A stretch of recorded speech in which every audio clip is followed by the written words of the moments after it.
Welcome guys, you most welcome in my YouTube channel Aradhya spoken English centre. Guys, जैसा कि आप जानते हो मेरा यह Aradhya spoken English YouTube channel spoken English based है, जिसमें अभी तक मैं आपके लिए group discussion classes, debate classes, conversation classes, drama classes, story speech classes, words vocabulary classes, basic English classes etc लेकर आते रहता हूं। तो गाइज, आज का जो मेरा ये वीडियो है वर्ड्स वोकैबुलरी आधारित है। तो पुनः आज मेरे इस वीडियो पर शुरू से अंत तक बने रहो और देखते ही देखते पाओगे कि आपके माइंड में फिर से वर्ड्स वोकैबुलरी की संख्या बढ़ चुकी है गाइज। तो जैसा कि आप जानते हो, मेरी वर्ड्स वोकैबुलरी बताने का फार्मूला है मेरी छोटी सी आप बीती, जिसमें अभी तक मैं सबसे सरल और सबसे आसान तरीके से वर्ड्स वोकैबुलरी बताते आ रहा हूं। तो पुनः आप मेरे इस आप बीती पे बने रहो। तो गाइज, मेरी आप बीती है कि मैं बताना चाहूंगा कि मेरे बेस्ट फ्रेंड का नाम है इसराइल हुसैन, जो एक मुस्लिम लड़का है। तो मैं 20 साल पहले की बात बताना चाहूंगा, क्योंकि इसराइल हुसैन मेरा चाइल्डहुड फ्रेंड भी है। तो गाइज, जैसा कि हम लोग जानते हैं कि मुस्लिम का सबसे बड़ा त्योहार का नाम है ईद, जिस कारण से ईद में मेरे दोस्त ने मुझे ईदी खाने के लिए अपने घर में आमंत्रित किया।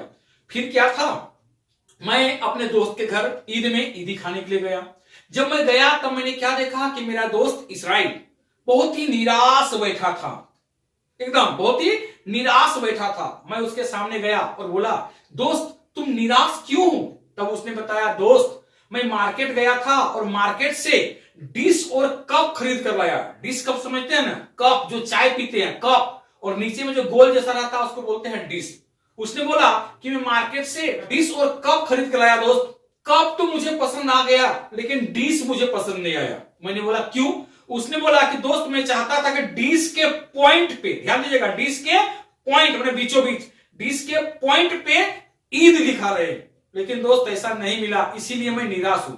फिर क्या था, मैंने तुरंत परमानेंट मार्कर लिया, ध्यान दीजिएगा, परमानेंट मार्कर लिया और उस डिश के पॉइंट पे ईद लिख दिया। क्या लिख दिया? ईद। कहां पर? डिश के पॉइंट पे मैंने क्या लिखा? ईद। तीनों को जोड़ दीजिए तो dish point Eid, dish point Eid. बस थोड़ा सा आपको मॉडिफाई करना है साउंड में। क्या?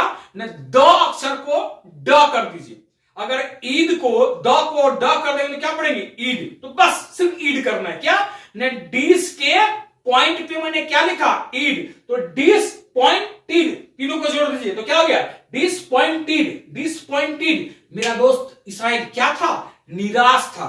बस निराश का इंग्लिश क्या हो गया? डिसपॉइंटेड। क्या हो गया गाइस? डिसपॉइंटेड मींस निराश। फिर क्या था, मैंने डिस के पॉइंट पे लिख दिया डिसपॉइंटेड, ठीक है, तो वो खुश हो गया। फिर हम दोनों ने ईद में ईदी खाया। ईदी खाने के बाद मेरे दोस्त बात बात पे बोलने लगा, बातों ही बातों में बोलने लगा, दोस्त अरे यार तुम्हारी बहुत ही अच्छी तकदीर है, तुम्हारी बहुत ही अच्छी किस्मत है। मैंने बोला ऐसा क्यों? तब उसने बोला, यार सुनने में आया है कि तुम बहुत ही देश घूम लिए। देश समझते हैं ना, कंट्री। उसके अनुसार मैं बहुत क्या कर लिया? देश घूम लिया।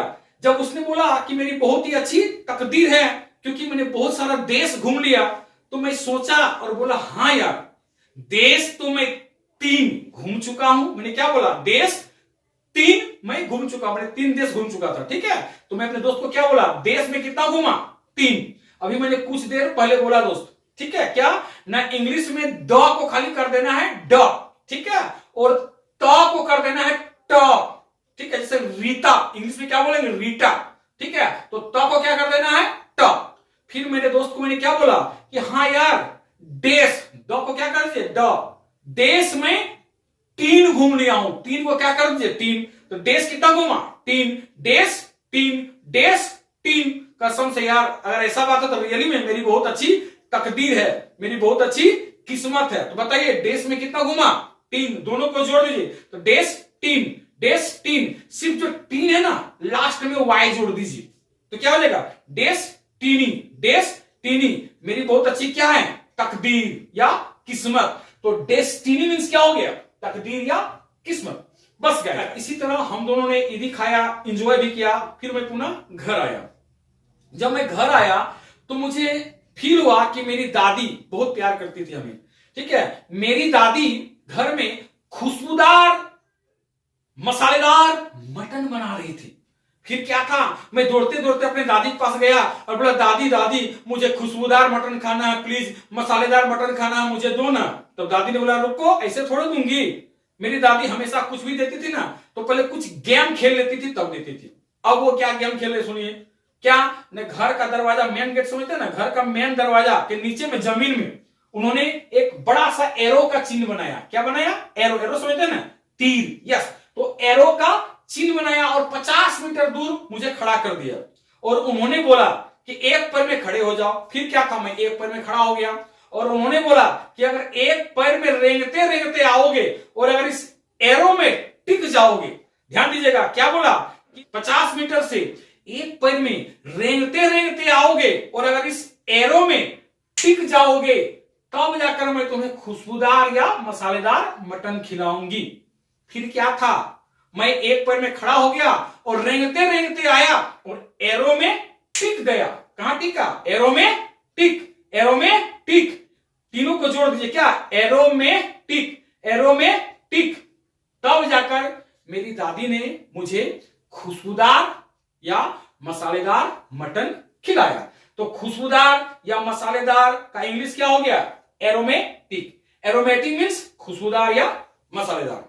थैंक यू गाइस, ये था मेरा आज का छोटा सा आप बीती। उम्मीद करता हूं कि आपको मैं बहुत ही सरल और आसान तरीके से वर्ड्स वोकैबुलरी बता पाया। अगर आपको हमारा ये वीडियो पसंद आए और अभी तक हमारे चैनल में आप नए हैं तो जल्द से जल्द Aradhya spoken English centre YouTube channel में जाएं और सब्सक्राइब कर लें और बेल आइकन्स को भी दबा लें ताकि सारा नोटिफिकेशन आपको मिलता रहे। तो नेक्स्ट वीडियो के लिए मैं जल्द मिलता हूं गाइस। Thank you.